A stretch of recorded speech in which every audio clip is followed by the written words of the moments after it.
triangulares a cada lado. Y el hilio hepático también es otra forma de fijar el hígado. Si nosotros queremos movilizar el hígado, hay que cortar todo esto. Cortar, pinzar el ligamento, seccionar los ligamentos falciformes, los triangulares o piramidales. Quinault, para hacer una mayor descripción del hígado, lo dividirá en segmentos. En primera instancia, un lóbulo derecho, un lóbulo izquierdo. A su vez, en el lóbulo izquierdo tiene un segmento superior y uno inferior. Y en el derecho, en las partes inferiores o hacia las bases, están los segmentos 1 y 4. Entonces, si vemos de abajo, vamos a ver estos dos. Y además vamos a ver dos segmentos anteriores y dos segmentos posteriores. En este caso, los segmentos anteriores vendrían a salir el segmento 5, el segmento 6. Y los posteriores, o sea, estarían atrás del hígado, el séptimo y el octavo. ¿Ya? Aquí prácticamente está así. Suponiendo que yo entro por la cavidad abdominal, por el ombligo, lo que voy a ver es más de esta parte y algo del ilio, ¿no? La vesícula, el hilio hepático, pero no voy a alcanzar a ver ni el segmento 7 ni el segmento 8. Entonces, esa topografía generalmente me sirve para describir tumores o describir lesiones, si hay hematomas, rupturas o que sea una imagen sólida, etcétera, etcétera. Las segmentaciones para eso, no hay un límite exacto entre segmento y segmento, es más o menos lo que se aprecia en base a la subdivisión biliar. En la cara inferior tenemos hacia el segmento 5 y 4 principalmente la vesícula biliar, que es otro órgano, pero es parte del conducto de las vías biliares del hígado. Como pueden ver, la vesícula biliar está hacia un lado del ilio y se va a insertar o viene directamente del colédoco. En el ilio hay dos porciones, la vena porta y la arteria hepática que ingresan conjuntamente con la vía biliar. Y la otra porción es la vena cava, en este caso la vena cava inferior, que es la que va a recibir la sangre que traen las suprahepáticas. Esa es más o menos la anatomía del hígado. La arteria hepática, ustedes saben que viene del tronco celíaco, puede ser directamente del tronco o rama de la coronaria estomática derecha. De cualquiera que venga, va a formar la arteria hepática un tronco que va a ingresar hacia el hígado y antes de ingresar va a dar un ramo que sería la arteria cística para la vesícula. Y luego se va a ir en una hepática derecha y una hepática izquierda.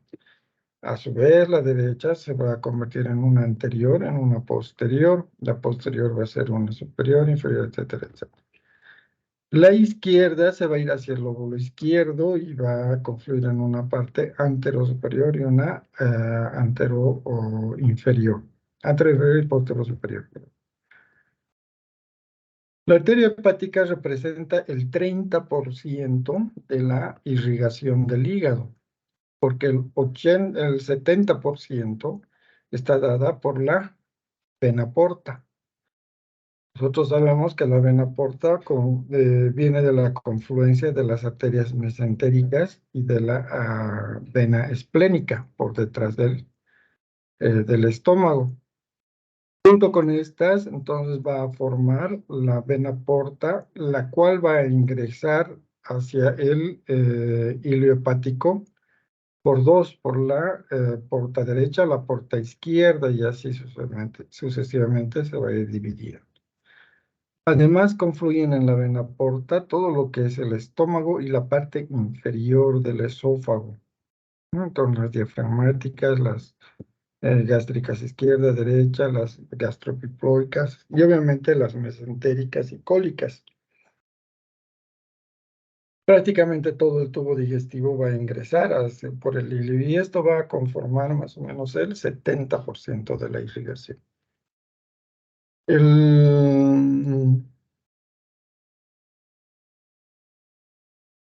Esta sería la configuración final ya con el hígado, sus segmentos, sus lóbulos y sus elementos, tanto como el conducto biliar y elementos vasculares. La vena porta que va a ingresar, derecha e izquierda, siempre va a estar acompañada de un conducto y de una arteria, ¿no? Se convierte como una unidad junto al hepatocito, como una unidad funcional del hígado.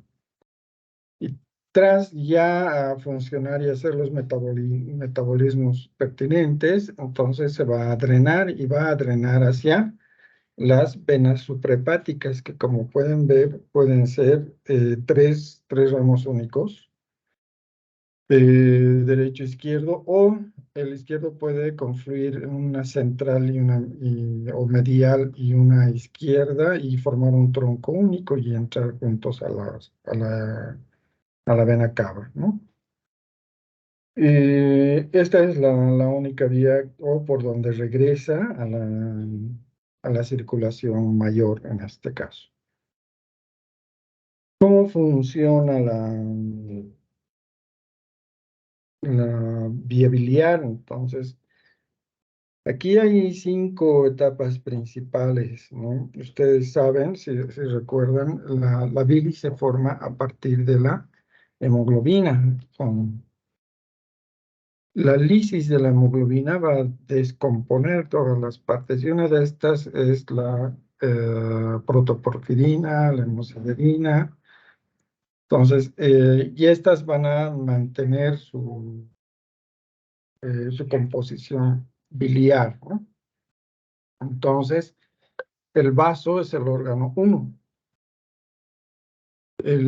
Todas las enfermedades que vengan con una parte esplénica, entonces van a determinar una elevación de la bilirrubina, pero a expensas de la indirecta.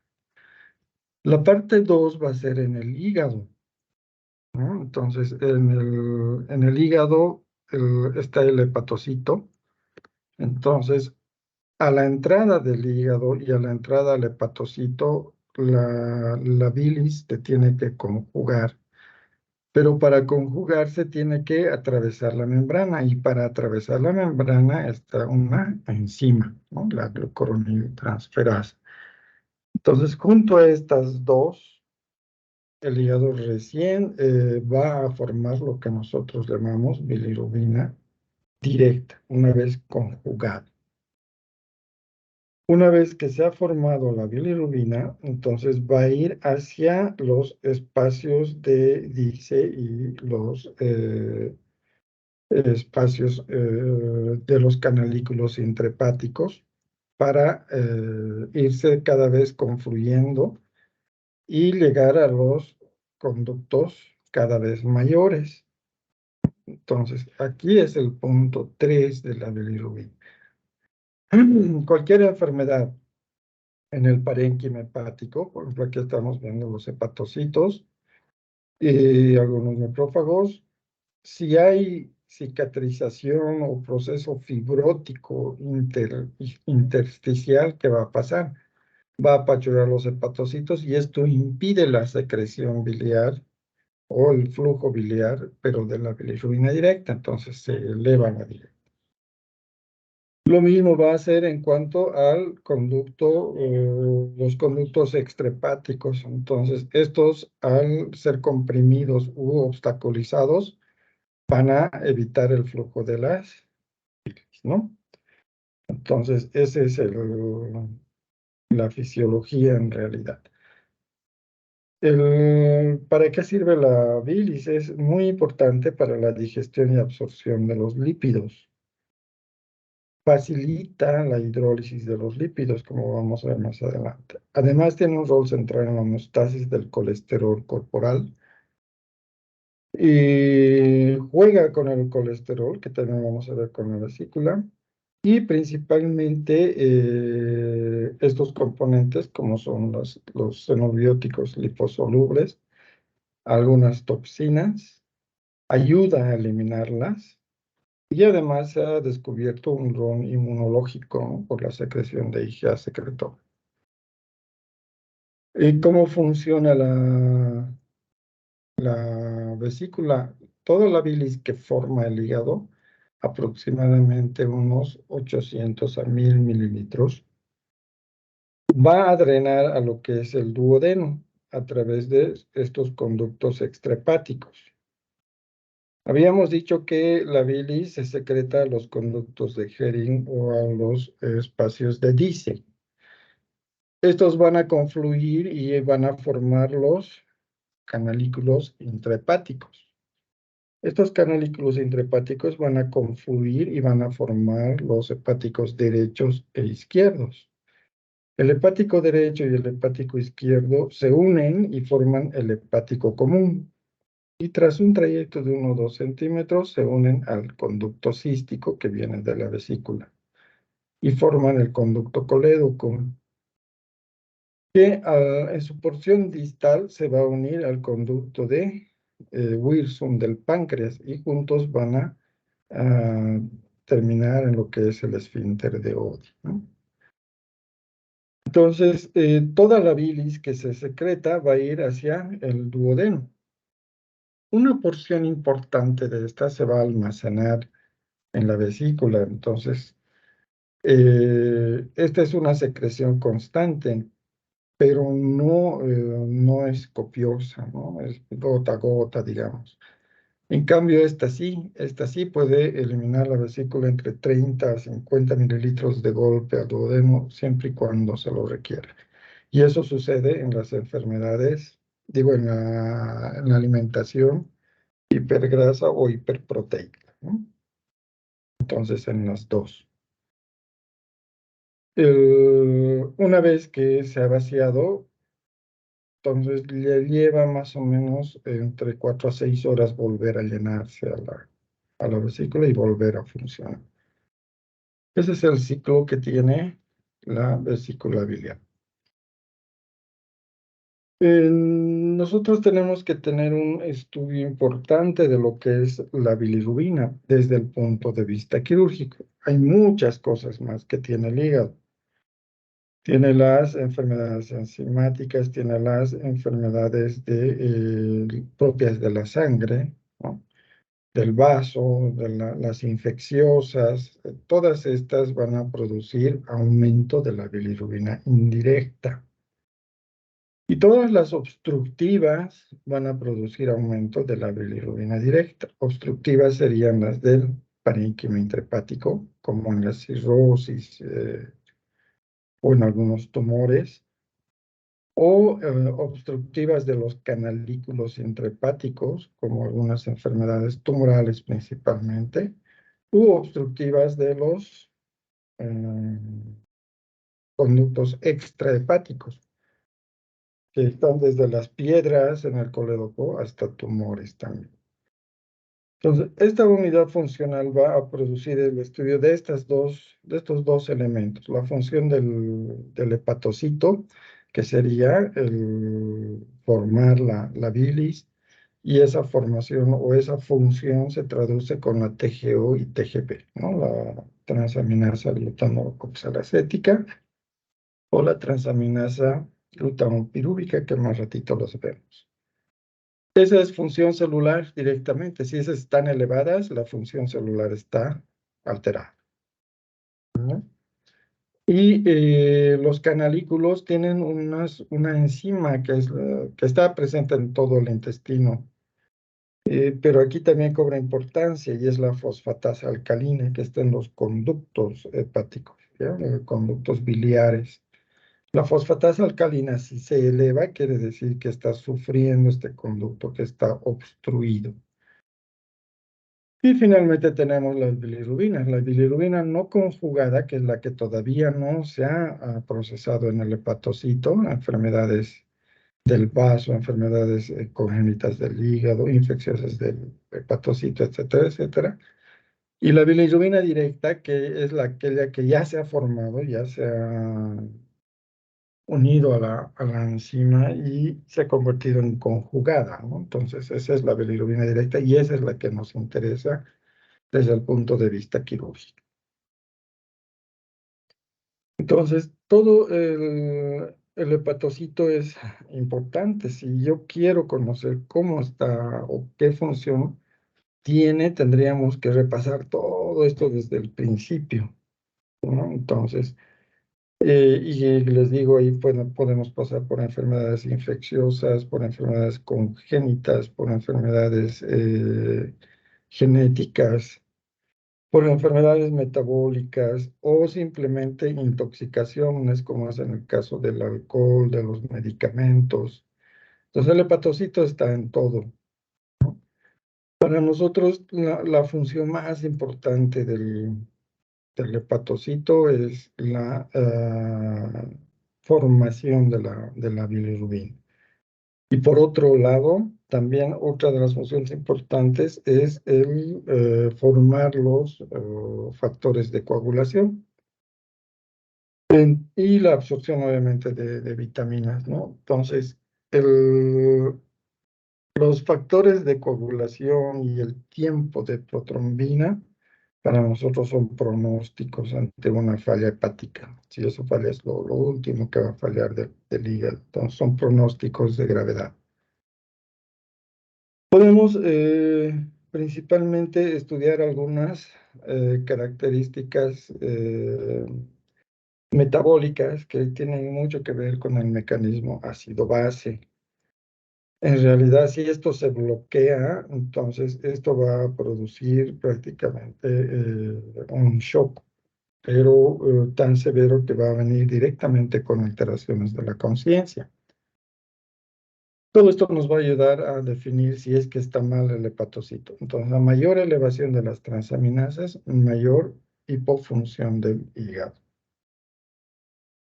Si estudiamos solamente la bilis tiene todas estas sustancias.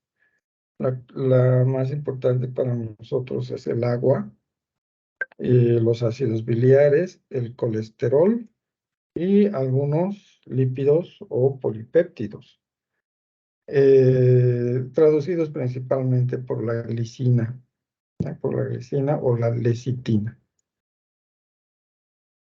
Entonces son tres los componentes más importantes: los ácidos biliares, algunos lípidos o fosfolípidos como la lecitina y el colesterol. ¿Por qué? Porque en base a esto van a venir las patologías, principalmente la formación de piedras. Las demás también nos van a dar alteraciones de delitos, pero es en menor proporción. Puede haber alteraciones hidroelectrolíticas, puede haber alteraciones ácido-básicas, sí, y tal vez son las más importantes porque aquí se juega mucho con el bicarbonato. Entonces, estas son las sales biliares, ¿no? Como pueden ver, es la que de mayor importancia para nosotros. Dependiendo a la patología, estas van a considerarse en homeostasis o no, es decir, que tienen que tener porciones prácticamente definidas e iguales. Lo mismo las sales biliares, ¿ya? Las sales biliares y el colesterol. Cualquier variación de la concentración de estas tres sustancias va a producir precipitación de la bilis y por tanto la formación de piedras o cálculos. Si ustedes ven aquí, una de los componentes de las sales biliares son el queno de oxicolato o el colato. Los medicamentos utilizados para la lisis de las piedritas, que ya no deben usarse más, eh, pero que hay todavía, que son el ácido desusocólico y el ácido queno-desoxicólico, el famoso Robachol. Entonces, estos producen fluidez, disminuyen la concentración de la bilis. Y sí puede haber lisis de las piedras, ¿ya? Pero sabemos que las piedras más pequeñas son las que más se complican, por eso no se hace el tratamiento de deshacer las piedritas en la vesícula biliar. Entonces, este flujo biliar siempre debe estar corriente, no debe detenerse. Cualquier cambio en esto sí va a producir precipitación y litos. Asimismo, el colesterol, si bien no tiene mucho que ver con las sales biliares, pero las sales biliares vienen directamente de lo que es el metabolismo de las bilirrubinas. En cambio, el colesterol viene principalmente del metabolismo de los ácidos grasos y de los lípidos. La única fuente de colesterol es la dieta. ¿Y para qué sirve el colesterol? A partir de aquí, en el hígado, se sintetizan los esteroides, ¿no? Por ejemplo, o algunas hormonas como los estrógenos. Entonces, la alteración de esto también va a producir alteración a ese nivel. Entonces, el hígado se convierte en uno de los órganos más importantes para todo lo que es este flujo, todo lo que va a venir como enfermedades de las vías biliares y como enfermedades propias del hígado. Tienen un rol muy importante, como pueden ver aquí en el gráfico. El colesterol en realidad tiene varios ciclos, no solamente dentro de lo que es el hígado, también tiene dentro de lo que es el tubo digestivo, además de muscular, glandular y metabólico totalmente. Entonces, no es nomás decir cero colesterol, ¿no? Sí necesitamos el colesterol para llevar a cabo funciones prácticamente que son metabólicas. En este caso del colesterol se utiliza principalmente para esas cosas, a diferencia de los triglicéridos. Los triglicéridos sirven de reserva de energía calórica, ¿no? Y es precisamente para la formación de todas estas sustancias.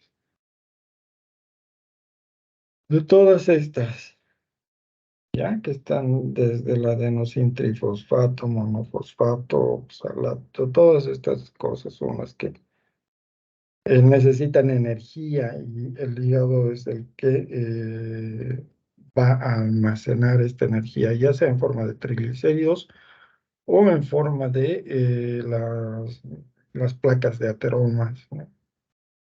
El, este metabolismo entonces puede ser importante para nosotros reconocer el hígado graso, que a partir de ahí puede ir a formarse lo que es la cirrosis no alcohólica o cirrosis de la anémica.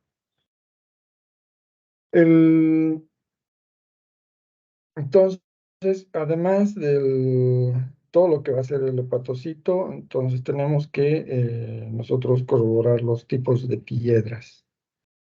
El otro grupo, que serían los fosfolípidos, serían directamente los triglicéridos. En estos tres tenemos tres tipos de piedritas, ¿no? Entonces, si nosotros vemos, por ejemplo, las piedras de colesterol, estas son moruladas, son amarillentas, tienen forma de mora. ¿Y cuál ha sido el problema? Lo más probable es que sean estos problemas de la dieta, ¿no? Una dieta hipergrasa, con hipercolesterolemia, con hipertrigliceridemia y todo eso, entonces va a producir estas alteraciones tanto de los transportadores como de los nutrientes, ¿no? Entonces, y si cambia esta concentración dentro de lo que es la vía biliar y el hepatocito, entonces va a precipitar el colesterol y se va a formar unas piedras. O lo contrario, si disminuye, todo lo contrario, las dietas extremas, donde sí son verdaderos ayunos, o hay ayunos que van a producir baja o cero ingesta de este colesterol, entonces va a producir el efecto contrario. Las sales biliares son las que van a aumentar y van a precipitar. Entonces el paciente debuta, perdón, con una litiasis, pero de tipo de sales biliares, que generalmente son cálculos pequeños y amarillentos, ¿no? Que son los que suelen pasarse al conducto colédoco. Entonces,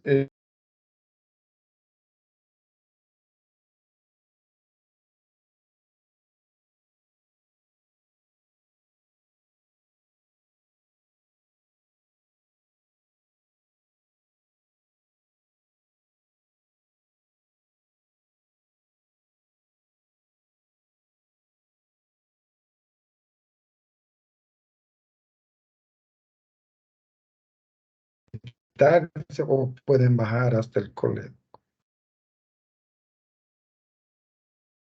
En cuanto a lo que es las vías de la síntesis de las sales biliares, entonces ya hemos hablado un poco del del sulficólico y todo lo demás. Es lo mismo, puede haber malfunción del hepatocito, puede haber malfunción de las concentraciones, la dismotilidad, o sea, la vesícula cuando no se contrae bien produce alteración de las sales biliares, entonces los cálculos, como hemos indicado, son típicamente amarillentos. Esto es más de eso que explica cómo nosotros vamos a tener los principales componentes de una lipogenia, ¿no? El colesterol y las sales biliares. Esto no es ya, dentro de lo que es el metabolismo ahora de la bilis, del colesterol y todo eso, tiene que ver mucho con el circuito enterohepático. Eh, se dice así porque una vez que se sintetiza, se la pasa al intestino, en el intestino se vuelve a absorber y se vuelve a reutilizar una y otra vez. Entonces, lo mismo hacen las sales biliares, ¿no? Retornan hasta un 95% hacia el hígado. Y o por un lado le dan color a las heces, por eso que si hay algún problema en su secreción, las heces salen blancas. El colesterol, perdón, la bilis que va a ir hacia el espacio o retornar hacia el hígado, tiene que cumplir sus funciones a través de los transportadores del colesterol, transportadores de los lípidos, etcétera, etcétera. Entonces, esta función enterohepática, tanto para el colesterol como para la bilis, es importante.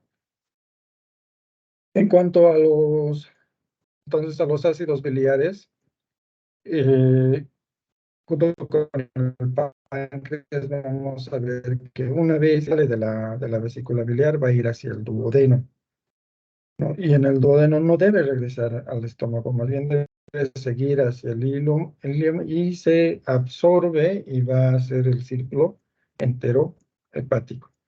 Si va hacia el estómago, también es anormal.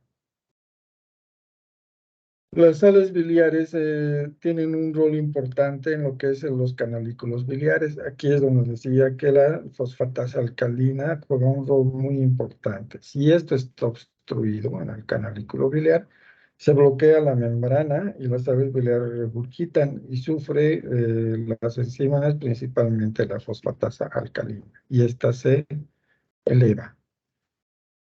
Entonces, podemos estudiar nosotros con laboratorios, sí, precisamente a través de la función del hepatocito, IgP, la función de la bilirrubina a través de las bilirrubinas y la función de la fosfatasa alcalina. Con eso tengo un panel más o menos para ver qué está aconteciendo en cuanto a estas enfermedades de la secreción biliar. Tiene otras funciones que sí podemos estudiarlas, pero son más de interés clínico. Por ejemplo, esta circulación hepática, contra las hepatitis, es de tratamiento médico, no hay de interés quirúrgico, ¿no? o los concernientes a la dieta, en cuanto a los triglicéridos, la absorción desde el punto de vista pancreático, absorción de vitaminas, también son de otro interés y no tanto del quirúrgico, pero sí son relevantes desde el punto de vista fisiológico.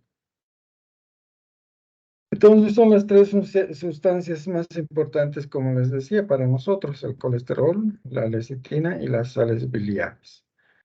Estos tienen que estar bien regulados en lo que es los líquidos biliares, y no debe haber ningún tipo de alteración. Cualquier cosa que altere, ya sea en su concentración o en su excreción o secreción, o simplemente en el flujo que va a haber, tanto de los canalículos como hacia los plasmas, en el intestino, etcétera, etcétera, entonces sí va a producir alteración. Entonces, esta secreción debe estar siempre adecuada, ¿no? Si no, va a producirse los litos. Esto es más de lo mismo. Y en cuanto a la bilirrubina, entonces habíamos dicho que sí es importante tratar de dilucidarla, ¿no? Entonces, habíamos dicho que en el vaso se rompe los glóbulos rojos viejos, se descomponen en sus diferentes composiciones, y el grupo M, donde están las protoporfirinas y esas cosas, van a formar la bilirrubina. Esta bilirrubina hasta aquí es libre, ¿no? Y es transportada por la albúmina hasta que va a ingresar hacia lo que es el hepatocito. Cualquier enfermedad en el vaso, como las hemólisis o las protoporfirias, o incluso enfermedades congénitas, lo mismo en este segmento, en el hígado, la alteración de la bilirrubina, o incluso lo que es las enfermedades otra vez, congénitas, como el síndrome de Roth, Gilbert, etcétera, etcétera, van a producir alteración de este tipo de bilirrubina, y es la bilirrubina libre o no conjugada, ¿no? La bilirrubina indirecta que nosotros llamamos. Si la bilirrubina total está elevada a expensas de la indirecta, aquí es el problema. Por tanto, no es mucho de interés quirúrgico, salvo la enfermedad de Rotor, o salvo que haya un vaso que realmente esté con mucha hiperfunción y esté tan grande que deshaga muchos más glóbulos rojos de lo esperado, entonces hay que sacar, ¿no? Como en algunas hemobilias. Entonces, hemofilia, perdón. Entonces, todo dependiendo del estudio de la bilirrubina que hagamos. La de interés quirúrgico son aquí cuando ya se conjuga con la enzima que es la glucoroniltransferasa. Una vez conjugada con esta enzima, ya se le llama bilirrubina conjugada y ya está lista para secretarse a través del hepatocito. Si hay alguna enfermedad intraparenquimatosa que está ocluyendo al hepatocito o impidiendo su malfunción, entonces va a elevarse la bilirrubina, pero a expensas de la conjugada. Entonces, por ejemplo, la cirrosis, que produce fibrosis alrededor del hepatocito, no le va a dejar expandirse, va a producir malfunción a la larga y se va a elevar la bilirrubina, pero ya conjugada. Entonces, el problema es la cirrosis, no es el hepatocito. En las hepatitis es una inflamación del hepatocito, es una malfunción del hepatocito. Si esta se eleva, se va a elevar a expensas de la bilirrubina no conjugada. Entonces el problema es del hepatocito, no es alrededor del hepatocito. Y ya, entonces, expensas del indirecto, directo es importante para nosotros. Por supuesto que en los canalículos biliares, cualquier cosa que obstruya aquí, ya sea extra o intraluminal, entonces va a producir alteración de la bilirrubina conjugada, de la bilirrubina directa. Y lo mismo en los extrahepáticos, en los canalículos extrahepáticos. Entonces todo esto se va alterar, ¿verdad? Se va a alterar. Y el páncreas, a través de la secretina, va a ser una de las que va a dar un gatillo hacia lo que es precisamente los jugos pancreáticos. Es uno de los mecanismos que el páncreas puede activarse.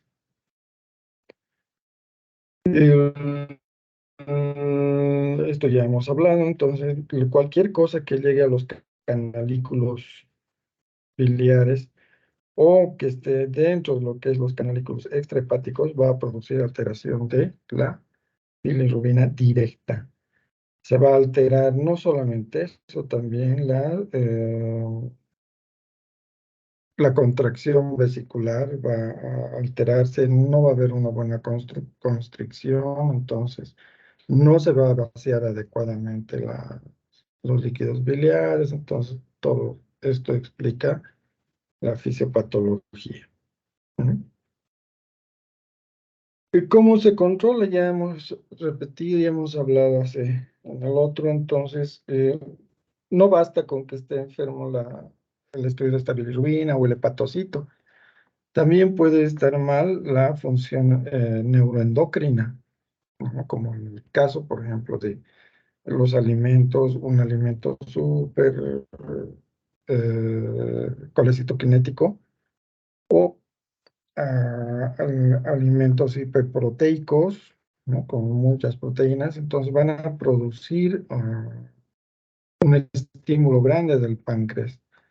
La secretina, que se secreta en el páncreas y en el duodeno, van a ser uno de los principales efectores de que se empiece a formar hiperfunción de los canalículos, del hígado y del páncreas.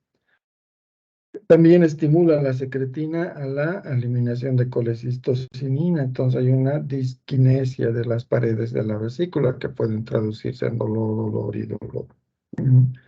Por supuesto que se va a alterar todo lo que haga la vesícula. Si se deshidrata la vesícula, puede haber concentración de la bilis y piedras. Si la secretina continúa a ese tren, entonces vamos a empezar a ver alteraciones típicas del páncreas. Ya, esta es la última de aquí. Entonces, aquí es donde se conecta con el páncreas. El páncreas es otra glándula que estamos aquí, ¿no? Entonces, el páncreas es otra glándula que se comunica con el hígado, el duodeno. Está comunicado a través de lo que es las vías biliares y el conducto colédoco. Además que el wirsum se comunica con el conducto colédoco y van a salir al esfínter de Oddi. El esfínter de Oddi está alojado en un elemento anatómico que se llama papila. Y la papila está en lo que llamamos ampolla de Vater, la cual está en la segunda porción del duodeno. Entonces, esto es lo que identificamos nosotros para identificar la salida tanto del colédoco como del Wirsum. Sabemos que hay un conducto accesorio que es el conducto de Santorini. El conducto de Santorini a veces drena, si no es al Wirsum, puede drenar a otro esfínter, diríamos, pero que en este caso se llama un conducto accesorio o carúncula, ¿no? Carúncula biliopancreática.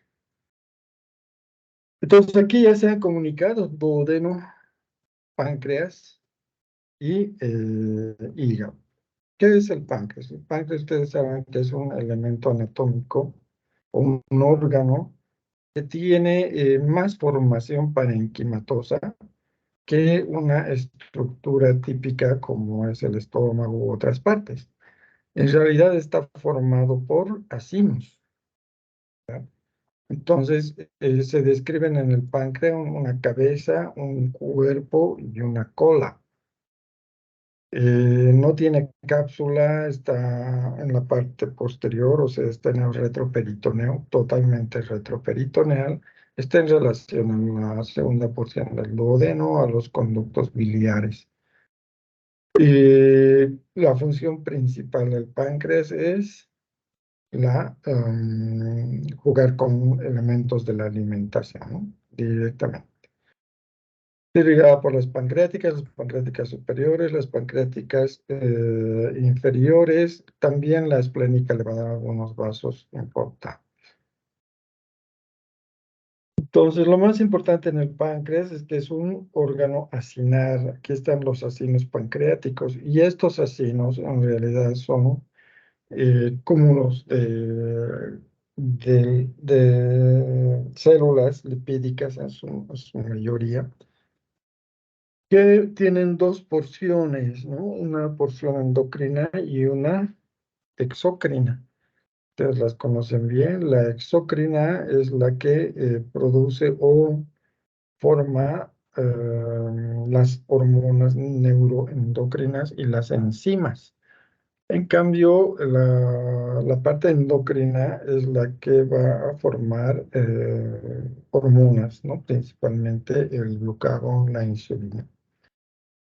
El, es muy importante esta anatomía, la insulina y el glucagón, también a través de la insulina beta, de las células beta que secretan insulina, las células alfa, glucagón.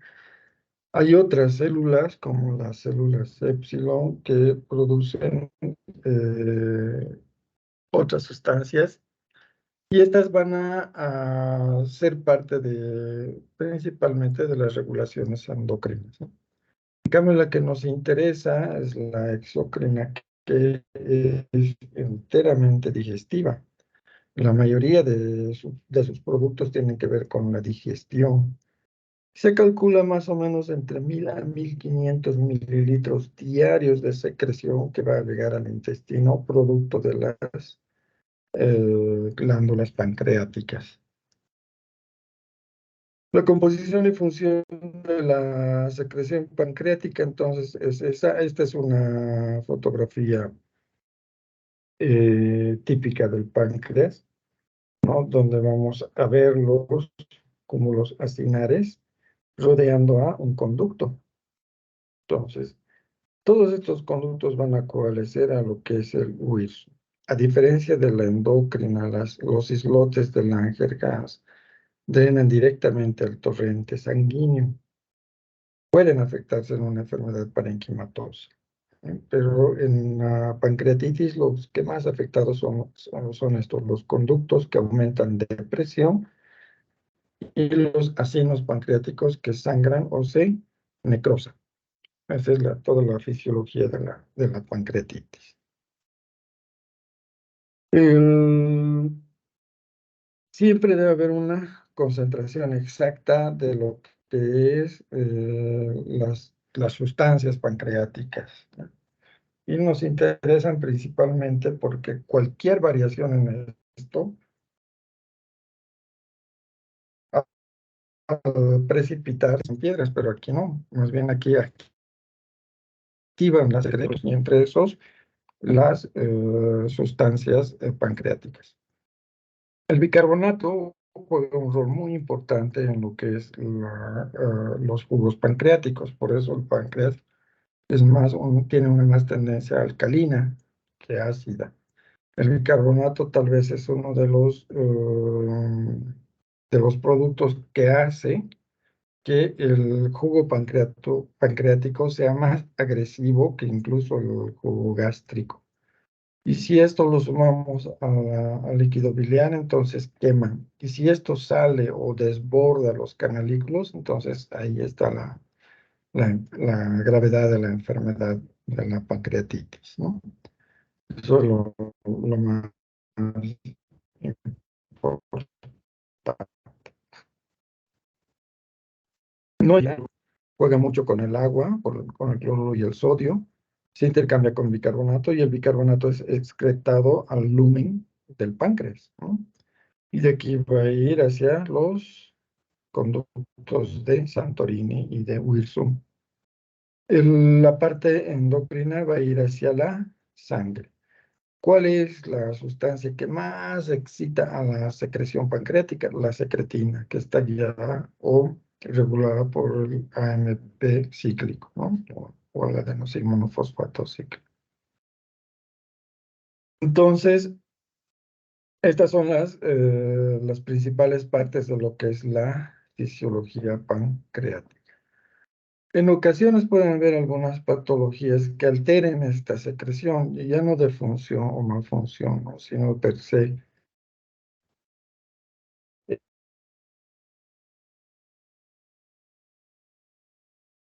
Que no haya permeabilidad de los canales. Y si no hay permeabilidad de los canales o los conductos, va a haber acumulación de sustancias en alguno de los lados y por tanto va a haber una alteración dentro de lo que es la función pancreática total.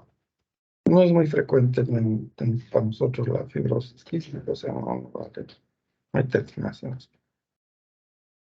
Dentro de lo que son las enzimas, nosotros tenemos enzimas proteolíticas, o sea, que hidrolizan las proteínas, amilolíticas para los hidratos de carbono, lipolíticas para los ácidos grasos, y las nucleasas, que son principalmente para los ácidos nucleicos, ¿no? La ARN. Se secretan en forma de proenzimas, no están activas. Entonces, primero salen como proenzimas y por el pH de lo que es el jugo pancreático, recién se va a activar. También puede ser por los inhibidores de algunas enzimas específicas, por ejemplo, los inhibidores de tripsina. También puede ser por el moco presente en los canalículos y también puede ser por algunas proteínas, principalmente el albumen. Entonces, estas proenzimas no se activan salvo que haya algo o el paso o esté permitido por algunas de estas sustancias, ¿no?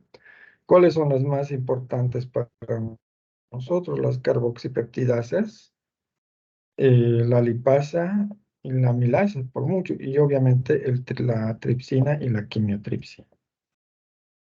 La amilasa, ustedes la conocen bien, no es el único lugar donde se secreta esta enzima, también en las glándulas salivales y alguna pequeña parte en el estómago. Son directamente para los azúcares, ¿no? Para los hidratos de carbono. A la lipasa es principalmente para los ácidos grasos.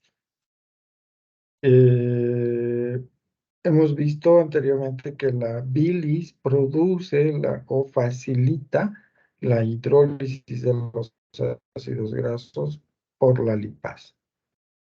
Y la carboxipeptidasa, el tripsinógeno y la quimiotripsina son para las proteínas. Podemos mencionar a las pruebas de la lisis de los epitelios que pueden producir sangrado. Son las más, por mucho son las más importantes. Dentro de lo que es la principal fisiología de ahí es a partir de lo que es la secretina, ¿no? La secretina es la que va a regular toda la gama de secreciones. Dentro de estas está lo que es la colecistocinina, ¿no? La colecistocinina hemos visto que produce la contracción de la vesícula. Y no solamente de la vesícula, sino también de los canalículos, incluyendo los canalículos pancreáticos. Entonces, la secreción esta está directamente regulada por estas dos sustancias. Entonces, por ejemplo, en el tripsinógeno y la tripsina, que son dos hormonas importantes, o sustancias importantes, enzimas, que están en los líquidos pancreáticos, donde se inicia a través del duodeno, los enterocitos. Estos secretan una enteropeptidasa. Esta enzima que estaba inactiva se va a activar y se va a convertir en tripsina. Asimismo, la tripsina puede regular los cambios de las otras sustancias del quimiotripsinógeno, por ejemplo, en quimiotripsina, la proelastasa en elastasa, y etcétera, etcétera. Si nosotros tuviésemos un laboratorio que encuentre la tripsina, entonces es mucho más específico que la amilasa y que la lipasa. Muy pocos laboratorios la cuantifican, entonces, por tanto, nuestro diagnóstico de pancreatitis aguda a veces se ve interrumpida por la no existencia de esto. Pero lo mejor es cuantificar esta enzima, porque es reguladora de las otras proenzimas. La secretina se secreta en las células S en el duodeno, entonces hemos dicho que esta es la principal efectora de todo lo que es los fluidos y secreción pancreática. También en el hígado y incluso en el estómago secundario. Otra es la colecistocinina, que viene desde la vesícula, otras hormonas, etcétera, etcétera. Entonces, a todos estos, incluyendo estos secretagogos, son los que van a estimular el páncreas en todo nivel del páncreas. Incluso se meten con lo que es Incluso se meten con lo que es la secreción de ácidos en el estómago, ¿no? Y la motilidad también. Bueno, la colecistocinina, bueno, esto no es importante. Entonces, lo más relevante en lo que es la secreción de la colecistocinina es principalmente a través de los jugos biliares, ¿no? Su efecto empieza principalmente en el duodeno. La alimentación, la rapidez, hemos hablado de la osmolaridad de los alimentos y todo eso van a estimular la secreción pancreática y por tanto van a estimular su hipofunción. También se puede estimular al páncreas a través del sistema nervioso parasimpático. Puede ser también por otros tipos, ¿no? Como la osmolaridad del alimento, un alimento hiperosmolar va a producir también vía secretina, estimulación de los jugos pancreáticos. En ocasiones, solamente la fase cefálica de la alimentación, ¿no? Entonces, los olores y todo lo demás. Poco podemos hablar de lo que es el trauma, principalmente, pero se cree que cualquier proceso de trauma o cualquier proceso adrenérgico, como el estrés fuerte, va a producir vasoconstricción esplénica y va a alterar la secreción de las vías de las secreciones pancreáticas.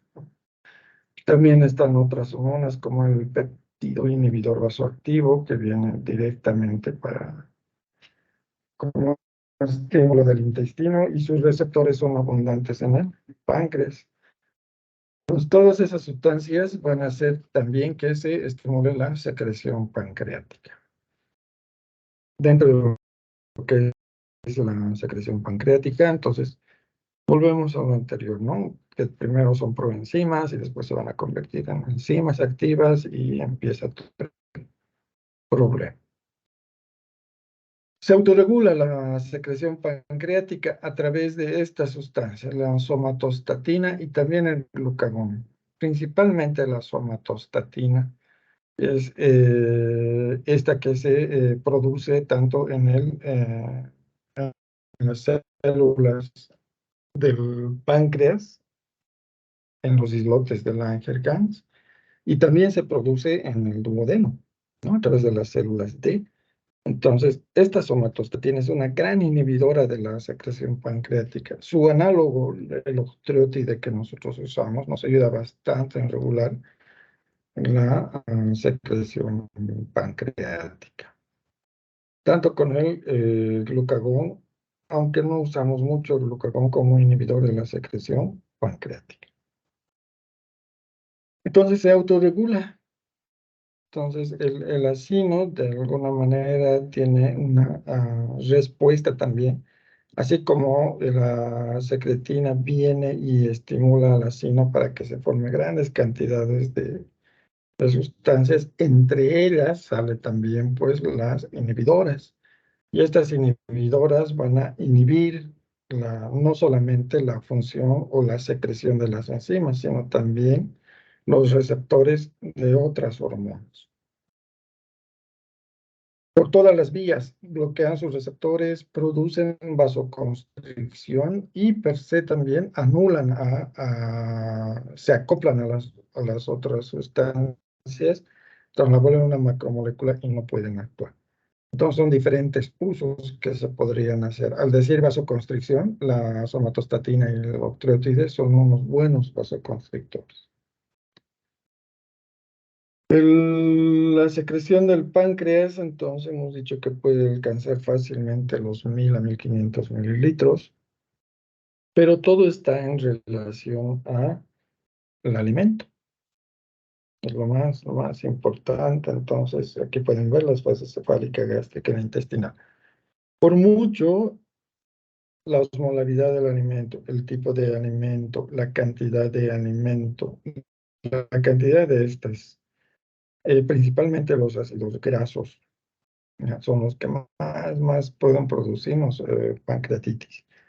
El calcio y algunos reflejos, ¿no? Que ya vamos a ver en causas de pancreatitis. Entonces, sí es importante esto de la alimentación. Por eso la regulación de su alimentación es muy importante en su patología.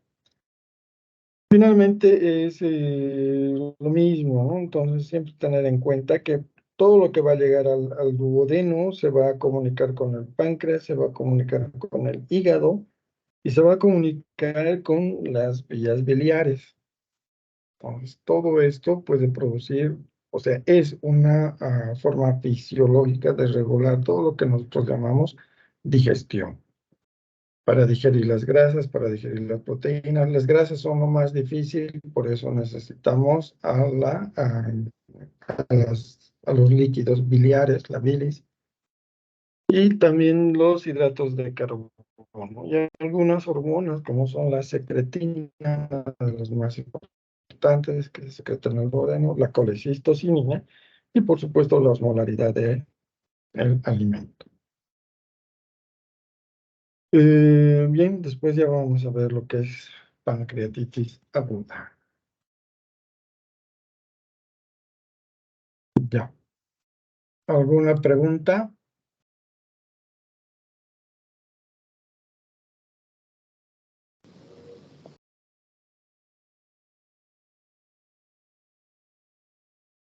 Hola, hola.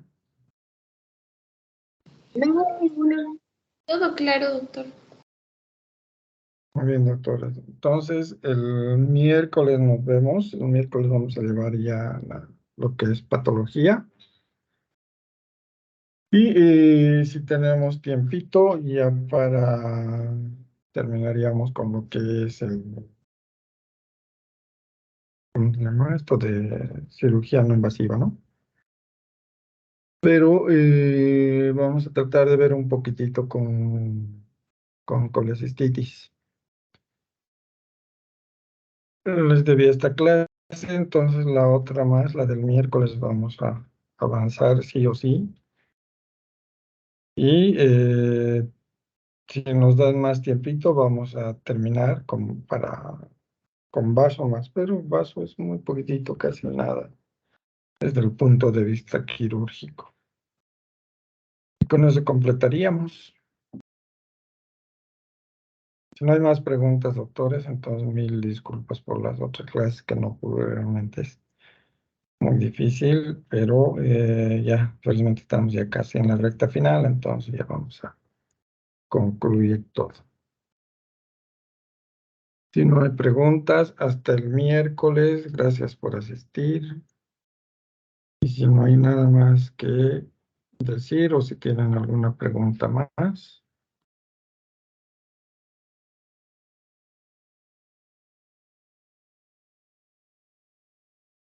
Listo. Bien. Listo, doctoras. Muchas gracias. Hasta luego, hasta luego. Hasta Hasta luego, luego, doctor. doctor. Hasta luego.